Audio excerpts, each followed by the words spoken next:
G'day folks, welcome back to Wanderstop. Thank you very much for joining me in episode 8. Hope you guys are doing well. We're just starting here at the bench, and I figure I just wanted to test out, but it does seem like you can just simply have a sit on the bench without... Oh, okay, I was gonna say without really needing to do anything, but we do apparently just maybe think about nothing? Potentially? I was sort of hoping to be able to sort of pull out our book and then, read it while sitting on the bench. But I guess that's not possible. Very interesting thing going on here, but I feel like the sound is a lot crisper when you do sit on the bench, even though there's nothing happening. Normally, we've seen sitting on the bench while drinking tea and we're sort of thinking about stuff, but this is some ASMR level stuff over here, guys. So perhaps maybe we can find the different benches and just have a sit and, listen to the leaves rustle, perhaps. But anyway, we're here to obviously do stuff, so let's go ahead and do that. Firstly, I do want to have a read of The Fastest Bullet Alive, a Dirk Warhard novel. So let's do this. The location, outer space. The mission, Dirk Warhard going to outer space. The man, Dirk Warhard. Dirk Warhard knew only one thing about outer space. Anything you kill in space stays there for good. He couldn't remember where he had learned this piece of information, but it was about to save his life. 2 days ago, he had boarded a spaceship bound for the Global Alliance space station. Most field agents required extensive training to prepare for a mission to space, but Dirk Warhard was no ordinary agent. He'd completed the 3-week training program in a mere 6 hours, taught himself physics in order to build his own spaceship, and most importantly, he could hold his breath for up to 30 minutes at a time. This last point was important because Dirk Warhard didn't trust the government-issued spacesuit he'd been given. It was common knowledge that the government filled their spacesuits with government air, a type of air subsidized by the government for public use, and so it had inevitably been breathed by all manner of degenerates such as actors and theater performers and improv comedians. Why are they degenerates? Dirk Warhard trusted air that only he had ever breathed. And so throughout the mission, he had only allowed himself to breathe once every 30 minutes so as to consume as little of the degenerate air as possible. At this very moment, he had just taken one such breath. He was floating in space just outside the Global Alliance space station, fitted in his government-issued spacesuit. Not 100 feet away, a vicious man named Commander Huntington was waiting, also floating in space. However, Commander Huntington was wearing perhaps the most elite spacesuit ever constructed, a fusion-powered nanoparticle exoskeleton made from steel and magma, and designed by a man who didn't know how to love. Dirk Warhard grimaced at the relative puniness of his own suit as the government air rushed into his lungs, and he screamed as the horrific thoughts of mediocre community improv assaulted his mind. Commander Huntington smirked, aware of his obvious advantage. "I see you, Dirk Warhard," he yelled. "I see you and the pitiful equipment you've lugged up here. How could you ever consider yourself a match for my superior exoskeleton?" As he said this, the exoskeleton blinked in a pattern of glowing green lights that looked like a snake, which Dirk Warhard thought was super cool. "Face it," chuckled Commander Huntington, "you've lost. Outer space belongs to me now, and with my unstoppable technology, I will rule over it like a king." Dirk Warhard wanted to yell back, "Well, you can't do all of that stuff if you're dead." But he knew that doing so could easily shave 10 minutes off of his breath-holding time. So he instead turned to someone who could do all the talking for him, his trusty handgun. Dirk Warhard pulled the handgun from his holster, pointed at Commander Huntington, and squeezed the trigger. The bullet exploded out of his gun, raced towards Commander Huntington, and slowed to a complete halt, inches from Huntington's face. Commander Huntington burst into laughter. Well, it seems even the famous Dirk Warhard is fallible. My exoskeleton emits a gravitational field that will slow your bullets to a complete halt. Do you see now how useless it is to oppose me? I am invincible. And the lights on his suit showed the cool snake eating toxic waste and surviving. It was a terrible moment for Dirk Warhard. His gun had never failed him before, and he had fired it over 1 million times at over 10 million people. You'll never be able to shoot me, taunted Commander Huntington. Your bullets aren't fast enough. Suddenly, something sparked in Dirk Warhard's mind. The commander's words echoed in his ears. Your bullets aren't fast enough. Fast enough. Fast enough. His mind stirred, and a memory of himself as a young man suddenly flashed before his eyes. I said, your bullets aren't fast enough, Warhard. It was the voice of Hollister Madblack, Dirk Warhard's very first trainer. Hollister Madblack. Madblack had been the one who shaped Dirk Warhard into the heroic agent of violent justice he would one day become. Madblack was a brutal teacher, unrelenting in his methods, and incredibly specific in his background knowledge of your insecurities. And on this particular day, Dirk Warhard had spent all afternoon at the firing range with Madblack berating him. While Madblack berated him. Your bullets aren't fast enough, Madblack growled. Madblack growled, they're pathetic. They've got all the intensity of a comatose infant dying of the plague underwater. Do it again. The young Dirk Warhard grimaced, his sweaty hands gripping the handgun, and he fired the gun once again with all his might. The bullet went fast, really fast, but it wasn't fast enough for Madblack. No, yelled Madblack, still too slow. My grandmother could hobble faster than this, and she's literally made of bricks. Do it again. Dirk Warhard was nearly at his limit. He'd been shooting the bullets as fast as he knew how to, and it still wasn't enough for Madblack. Dirk Warhard slumped his shoulders in resignation. Madblack got right in his face. Now you listen to me, Warhard. We aren't leaving this pristine, privately funded underground training compound until you fire a bullet so fast it leaves me in tears. And I've only cried twice ever. So stand up, point yourself forward like a man, and fire the gun. I want to know what makes Madblack cry, or what made Madblack cry. I wonder if we'll ever get to know.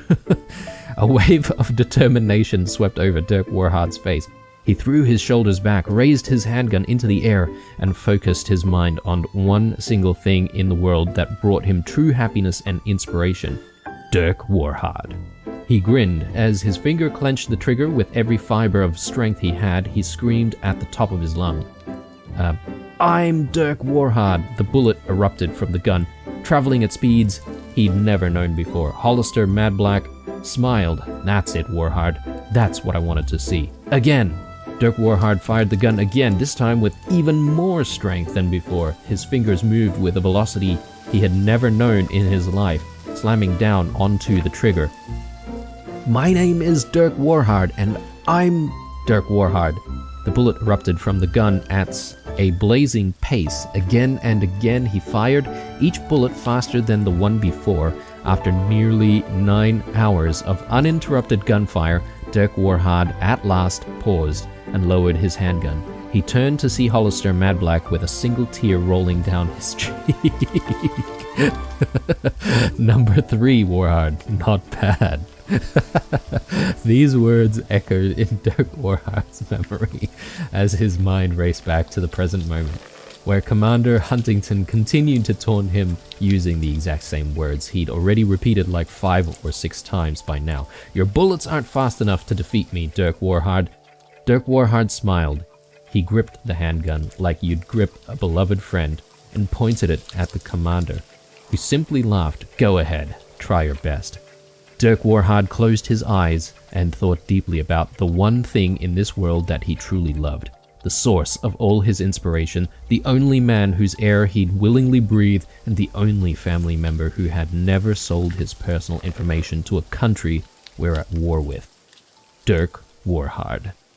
A worm filled him from within, circling his body before traveling downward into his finger. It was as though his finger was moving all on its own, unencumbered by any burden of life or physics, like being a pure light traveling in an imperfect world. His fingers squeezed the trigger with more strength, more velocity, more momentum than any man alive knew was possible. Nobody had ever fired a gun like this before. Nobody.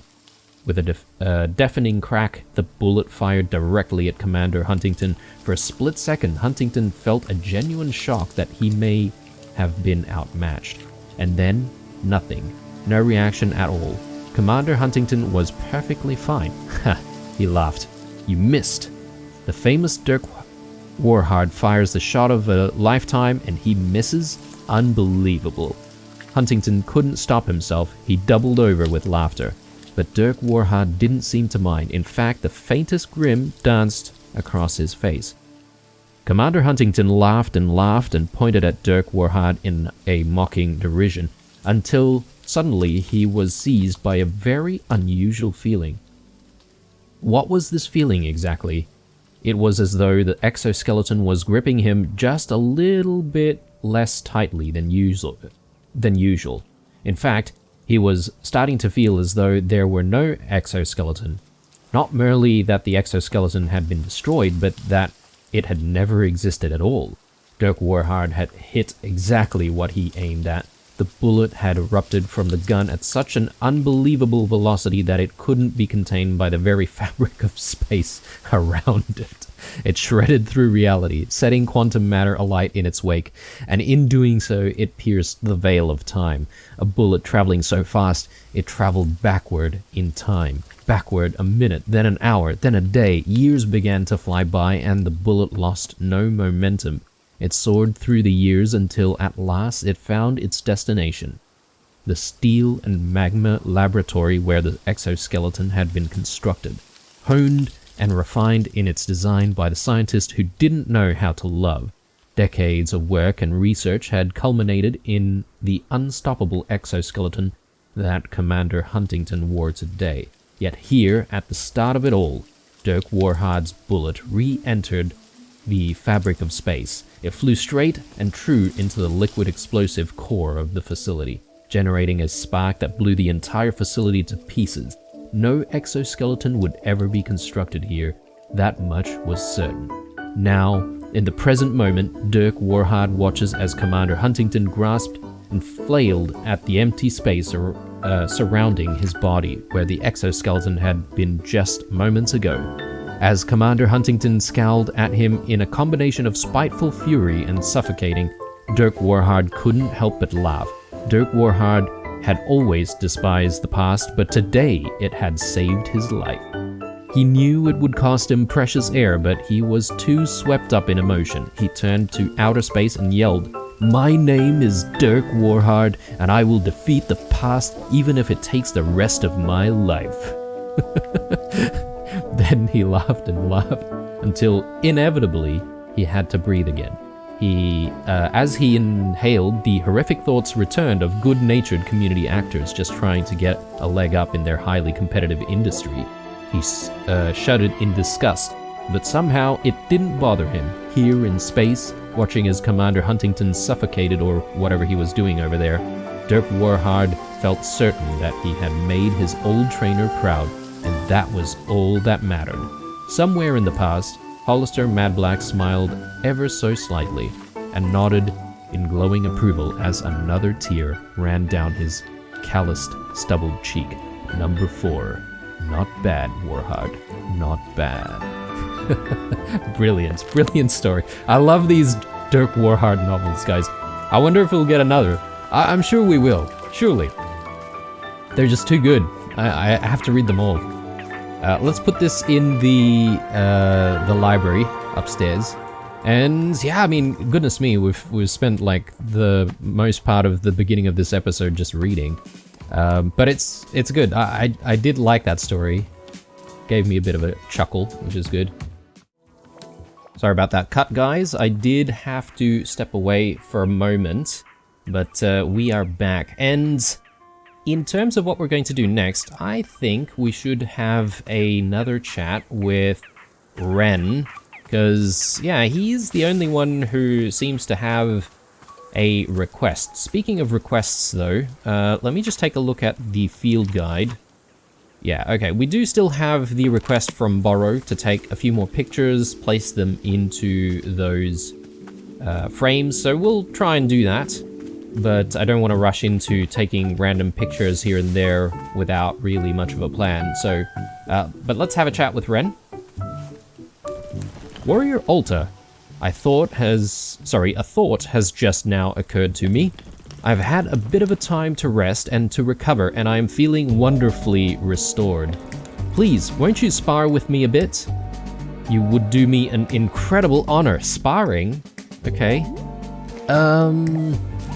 In fact, there is a new form of approach that I've been developing, which I wish to show you. To think I would get to share my techniques with the greatest warrior Altar, I could not have dreamed. What do you say? Right here in the clearing would be just fine.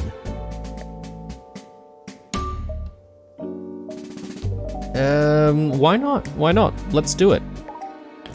Excellent. This is a fantastic news. I believe I saw a spot over in the field that would be perfect for us. I will go and meet you there. Okay, bit of sparring. Well, I was not expecting that to be part of the game, although we have seen, like, this stuff here, right? Like, you can you can essentially do some attacks using the broom. I don't know if we can do some attacks without holding the broom. It doesn't seem like that's the case, but anyway. Let's spar and see what this is all about. It looks like also Nana's got something else to talk to us about. Sparring doesn't seem to come up as a request though, so I don't know if we need to speak to Nana first before speaking to Ren again to spar. I suppose since we need to wait for him to do his thing, we may as well speak to Nana now. Oh, she's got a whole bunch of other stuff here, and maybe some posters or photos? A Nana doll? Hopefully we can trade with her. Hi Nana, how's business? I bet you'd like to know. I won't fall for your mind games. So, how did you get started in business? How did I get started? What are we, sorority sisters? Business is my life. I never started selling. I was always selling. You kids these days think you have to learn and grow and develop as a person? But real talent isn't learned. You got it or you don't. And if you don't got it, you give up. You hear me? Give up. Wow, that's a real positive message for future generations. Nobody listens to advice anyway. If anybody ever listened to me, we'd have a lot less problems in the world. Yeah, you seem very enlightened. Of course I'm enlightened. I'm the very goddamn aspect of spiritual centeredness. You hear anyone saying I'm not enlightened, you send them my way for a good ass kicking. Oh, speaking of enlightenment, take one of these promotional items with you. I'm focusing on brand awareness, inserting myself into the public conversation. So, I want you to take a piece of Nana-branded merchandise to get the word out. Okay. Nana sells everything you need. Okay, a picture of her with the pack. I think maybe world's best saleswoman. I'll take this poster here. Put that baby somewhere all your friends will see it and be influenced by it. Maybe actually make some friends too while you're at it. Friends with disposable incomes. Well, since we need to populate some of these frames, we may as well place it down immediately. And I probably do need one of the bigger frames this time around.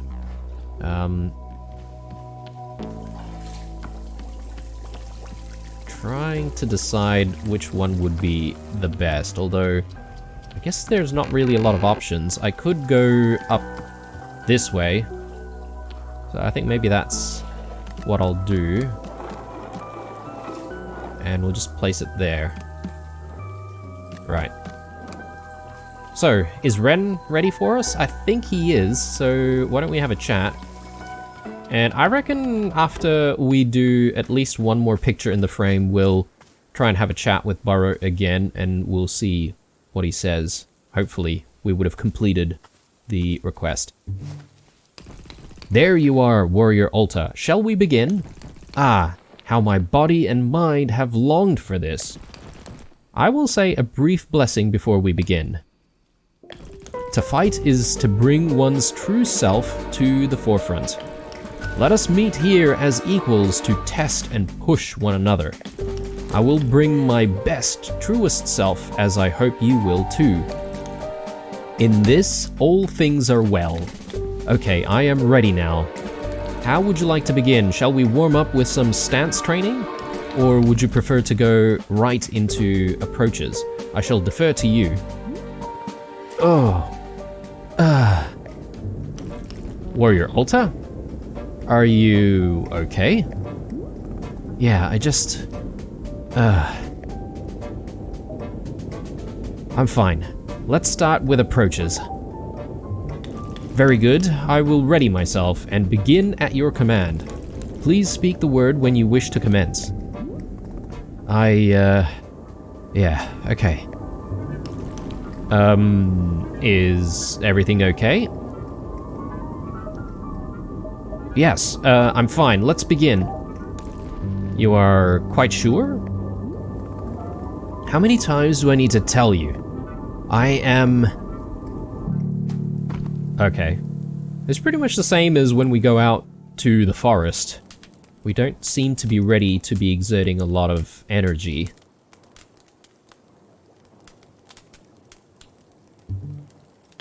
Ah, Warrior Alta. I am very glad to see you are coming too. Ow. Please do not worry, you were only unconscious very briefly. Are you feeling okay?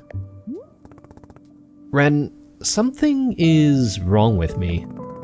I haven't been able to fight or to travel. I keep passing out. I haven't even been able to carry my sword. That's why it's sitting over there at the tree stump. I want to spar with you so badly, but I can't. My body just won't let me.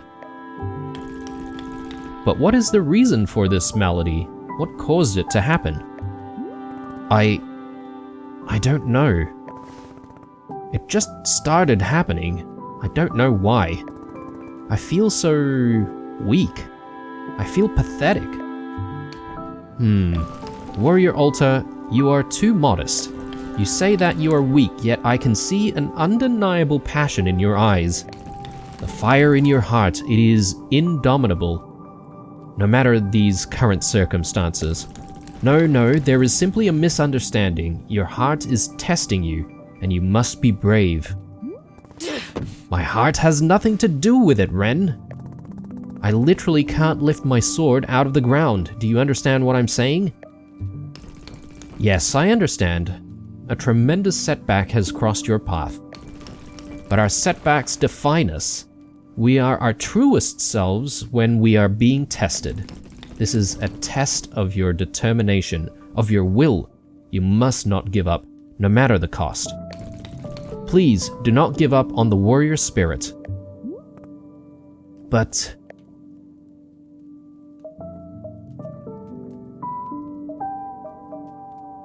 Ren, what if I'll never be able to fight again? Never be able to fight again? Warrior Alta, this is absurd. No person I have ever known is as fit to be a fighter as you. It is in your blood. If you succumb to such unfounded fears, it would be a great disservice to yourself and to the world. No, please cast these thoughts from your mind. Send them as far away as possible. But then I need to figure out what's going on with me first. I'm in no condition for combat right now. Warrior Altar, you and I are as brethren to one another as we are in this together. I promise I will fight by your side until we have cured whatever ails you. Allow me to meditate on this. I will come back to you when I have a proposal. Thanks. I guess at this point, Alta is sort of starting to accept, right? That it is something that she's going to have to deal with. As unpleasant as it sounds. Got a whole bunch of, well, not a bunch, but at least a little bit of shelving over here to place some stuff. Perhaps maybe I should put a few knickknacks there. Okay, so I don't really have anyone else to speak to right now. Oh, I take that back. As soon as I say that, someone else shows up. Is it? Oh, it's someone completely new. Alright, so that's going to be interesting. Though, I don't want to rush into it too quickly, guys. We've got, you know, different flavors of teas to try, and I'm keen on just brewing myself a cup of tea after all of the pressures we've just felt in trying to fight and discovering that we're not fit enough for that.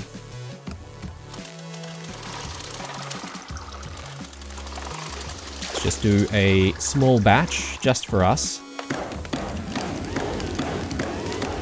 And yeah, we've got one fruit in the inventory, we may as well use that now.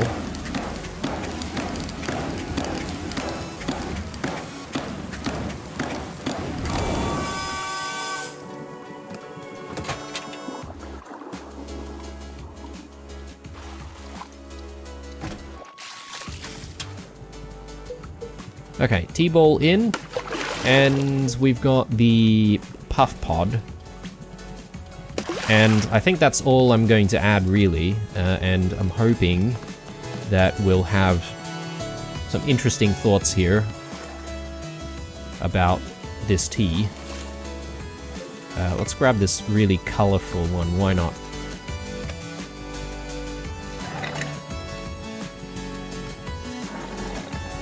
Oh, I've forgotten to kick the other valve there. Let's do that.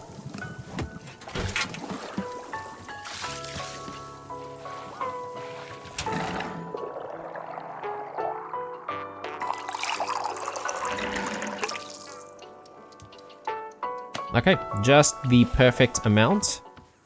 And which bench do we want to sit in this time? Maybe we'll just take this one in front of the sword.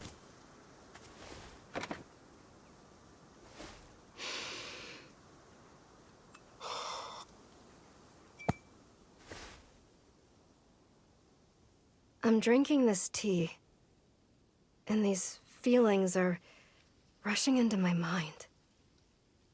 Feelings of, like, it's as though I've won a tournament. And rather than immediately going back to training like I usually do, all I want right now is to relax and celebrate a success. Just do nothing.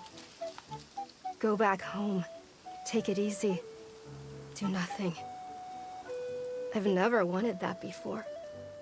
Huh. Weird. So, like, what's the value of living that way? I mean, what do you get out of it? How do you know when it's enough? 'Cause there's no indicator.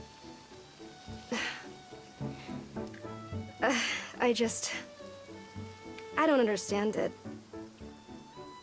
I don't see what it's worth.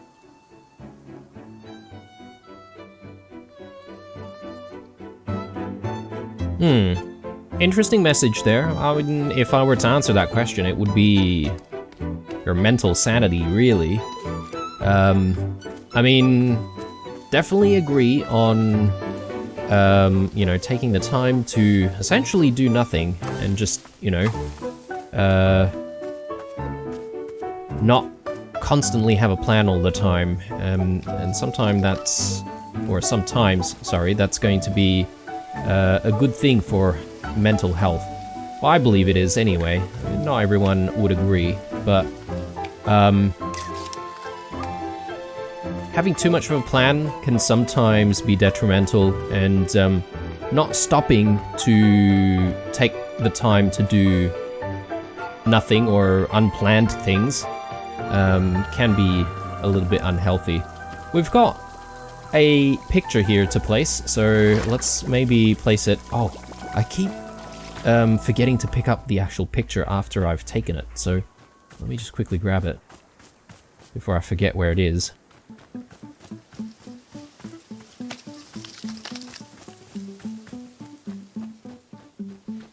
Alright, it looks like Ren's ready to talk to us about potentially, you know, the solution to our problems, maybe?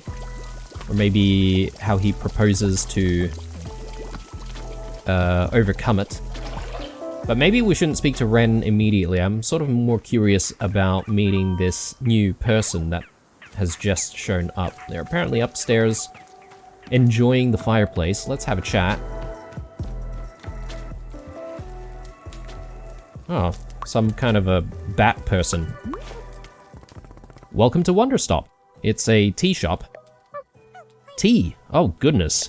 You see, in my hometown, we're forbidden to drink tea, so yeah. But it sounds like we aren't in your hometown. Right, of course, that's true, but, well...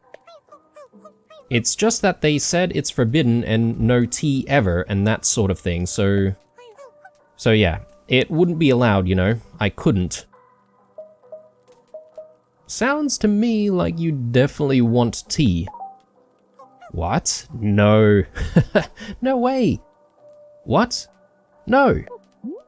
What kind of tea do you want? What kind of tea do I get to pick? Yeah, like, what do you want me to put in the tea? I guess maybe... Gosh, how about books? I mean, we could do it. Book tea coming right up. Great. Alright, so we've got a book tea request, but I reckon I'm going to take a bit of a break here, guys, and then we'll proceed to make some book tea in the next episode, and obviously continue our various chats with everyone here. Hope you enjoyed this episode. Chuck us a like down below if you did. Obviously, happy to hear some comments and suggestions if you're comfortable to do so. Otherwise, stay true, and I'll see you guys in the next one. Bye.